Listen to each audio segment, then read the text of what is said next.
एक वक्त था जब इलेक्ट्रिक गाड़ियों की दुनिया में सिर्फ एक ही नाम था, टेस्ला। लेकिन अब एक ऐसे चैलेंजर ने उसे तख्त से उतार दिया है जिसका किसी ने सोचा भी नहीं था। आज के इस तज्जिए में हम देखेंगे कि ये सब कैसे हुआ। तो ये कहानी है एक कायमशुदा दिव और एक उभरते हुए चैलेंजर की।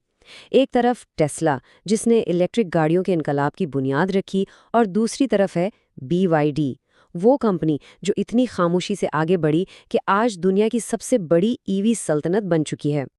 तो सबसे बड़ा सवाल यही बनता है ना, कि एक ऐसी कंपनी जो कभी फ़ोन की बैटरियां बनाती थी, वो आखिर टेस्ला जैसी बड़ी कंपनी को कैसे पीछे छोड़ सकती है। इसके पीछे एक नाकाबिले यकीन हिकमत अमली और टेक्नोलॉजी की कहानी है जिसे हम आज जानेंगे। अच्छा, तो कहानी को समझने के लिए थोड़ा पीछे चलते हैं। टेस्ला सिर्फ एक कार कंपनी नहीं थी, बल्कि ये मुस्तकबिल की एक अलामत थी। इसकी जिद्दत, इसका डिज़ाइन और इसकी टेक्नोलॉजी ने पूरी ऑटो इंडस्ट्री को बदल कर रख दिया था। अब बात करते हैं BYD की। BYD ने कार कंपनी के तौर पर शुरुआत नहीं की थी, बल्कि ये तो 1990 की दहाई में नोकिया और मोटोरोला जैसे ब्रांड्स के लिए बैटरियां बनाती थी। सोचें जरा, एक ऐसी इंडस्ट्री जो गाड़ियों से बिल्कुल ही अलग थी। और फिर BYD ने एक ऐसा शानदार कदम उठाया जिसने सब कुछ बदल दिया। उन्होंने वो बात समझ ली जो उस वक्त शायद ही किसी ने सोची थी, कि गाड़ियां असल में पहियों पर लगी बैटरियां ही तो हैं। तो जहां टेस्ला सिलिकॉन वैली में तजुर्बात कर रही थी, वहीं BYD ने चीन की बेपनाह मैन्युफैक्चरिंग ताकत का फायदा उठाया और किसी से भी ज्यादा तेजी से ईवी फैक्ट्रियां बना डाली। जब तक दुनिया को होश आया, खेल पूरी तरह बदल चुका था। तो आखिर वो खुफिया हथियार क्या था? वो कौन सी चीज थी जिसने BYD को इतना तेज, सस्ता और जदीद बना दिया? जवाब हैरानकुन तौर पर उनके मैन्युफैक्चरिंग के तरीके में छुपा है। बात बहुत सादा है। BYD हर चीज़ खुद बनाती है, और यही खुद इन्हिसारी, यही मुकम्मल कंट्रोल उनकी कामयाबी का सबसे बड़ा राज है, जो उन्हें वो रफ्तार और लचक देती है जिसका मुकाबला कोई नहीं कर सकता। जहां दूसरी कंपनियां सप्लायर्स पर इन्हिसार करती हैं, वहीं BYD अपनी बैटरियां खुद तैयार करती है। इससे उन्हें क्वालिटी और कीमत पर मुकम्मल कंट्रोल हासिल होता है। फिर गाड़ी की मोटर्स, वो भी उनकी अपनी फैक्ट्रियों में ही बनती हैं। और यहाँ तक कि सबसे पेचीदा चीज़, सेमीकंडक्टर्स, वो भी वो खुद ही बनाते हैं। इसी वजह से वो आलमी सप्लाई चेन के उन मसाइल से महफूज रहे जिन्होंने दूसरे बड़े कारसाजों को परेशान कर रखा था। इस फर्क को समझने के लिए ये एक जुमला ही काफ़ी है। टेस्ला पुर्जे खरीदती है, जबकि BYD पुर्जे बनाती है। एक असेंबलर है तो दूसरा एक हकीकी मैन्युफैक्चरर।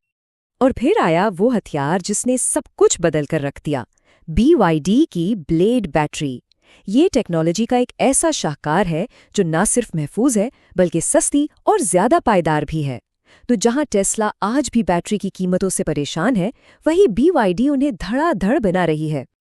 अच्छा, जब आप हर पुर्जा खुद बनाते हैं, तो आप ऐसी टेक्नोलॉजी भी बना सकते हैं जिसका दूसरे सिर्फ ख्वाब देख सकते हैं।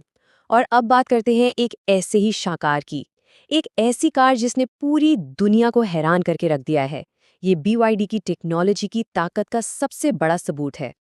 ये है यांग वैंग U9, BYD की इलेक्ट्रिक हाइपरकार। इसकी ताकत का अंदाज़ा इस बात से लगाएं, 1300 हॉर्स पावर से भी ज़्यादा। और रफ्तार 0 से 100 किलोमीटर सिर्फ 2.36 सेकंड में। ये तो वाकई नाकाबिले यकीन है। लेकिन अब जरा इस स्लाइड पर सबसे दिलचस्प चीज़ देखें, कीमत का मुआवजा।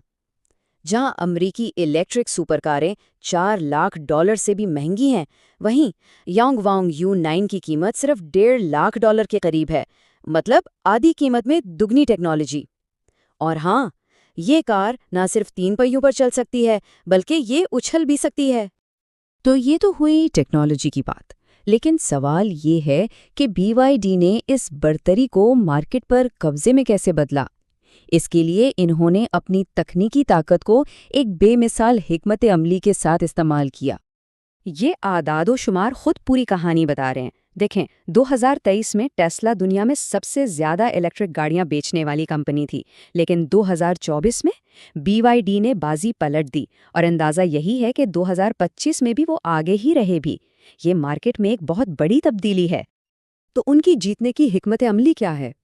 पहली बात, वो सिर्फ $10,000 से शुरू होने वाली सस्ती गाड़ियां बनाते हैं, जो टेस्ला के बस की बात नहीं। दूसरी बात, वो 70 से ज़्यादा मुल्कों में अपनी गाड़ियां बेच रहे हैं।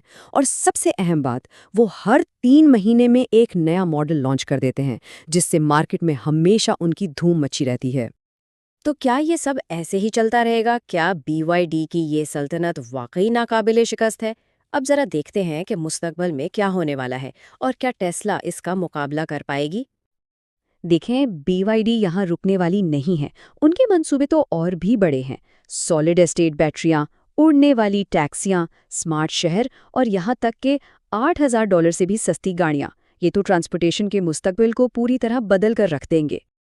ये एक जुमला मेरे ख्याल में पूरी सूरत हाल का बेहतरीन खुलासा है। BYD टेस्ला का मुकाबला नहीं कर रही, बल्कि वो एक ऐसा मुस्तकबिल बना रही है जिस तक शायद टेस्ला पहुंच ही ना सके। तो एक छोटी सी चीनी बैटरी फैक्ट्री से लेकर दुनिया की सबसे बड़ी कार मार्केट पर राज करने तक BYD ने वो कर दिखाया है जो कुछ साल पहले तक नामुमकिन लगता था। उन्होंने न सिर्फ टेस्ला को चैलेंज किया, बल्कि उसे रफ्तार, कीमत और एक ऐसी टेक्नोलॉजी से शिकस्त दी जिसका कोई जवाब नहीं था। तो आखिरी और सबसे बड़ा सवाल यही है, क्या टेस्ला का दौर हमेशा के लिए ख़त्म हो गया है? ये वो सवाल है जिसका जवाब पूरी ऑटो इंडस्ट्री के मुस्तकबिल का फैसला करेगा।